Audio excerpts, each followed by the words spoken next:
Təndirdə bişirdiyimiz bu çörək lirikimizin qədim şirniyyatlarından olan Zeyran çörəyidir. Qədim bir tarixə və ləzzətli bir dada malik olan bu şirniyyatın süfrələrimizdə hər zaman yeri olub.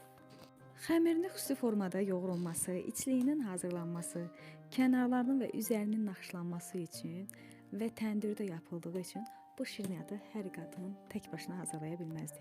Buna görə də mütləq yaxından, tanışdan, qonşudan kömək istənirdi. Əgər təzə gəlin köçən qızımız varsa, bir gün öncədən qonşular, qohumlar yığışıb bu şirniyyatdan hazırlayardılar və gəlinin sandığına bu şirniyyatdan qoyardılar. Bundan əlavə olaraq uzaq səfərlərə çıxanlar, ordu sıralarına xidmətə gedənlər, ən əziz yaxınını, doğmasını ziyarət edənlər məhz bu şirniyyatla yola salınardı.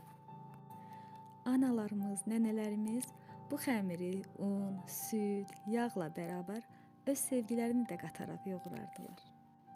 Bəlkə də ona o ləzzəti, o dadı qatan da el analarımızın, nənələrimizin sevgisi idi. Əllərinin ətiri, dadı idi. Bugün biz də bu ləzzətli şirniyyatı hazırlamaq üçün anamızın ətrafına toplaşdıq. Bunun üçün də hərəmiz bir işin ucundan yapışdıq.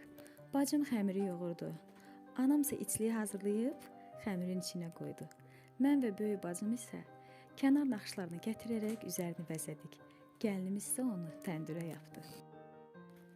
Bu çörək həm də birliyin, bərabərliyin, dostluğun simvolu hesab olunur. Buna görə də məhz buna lirik Lənkəran arasında dostluq çörəyi də adlandırırlar. Buna görə də Zeyran bizim üçün təkcə bir çörək deyil. Uşaqlığımızdan qopub gələn bir ətirdir.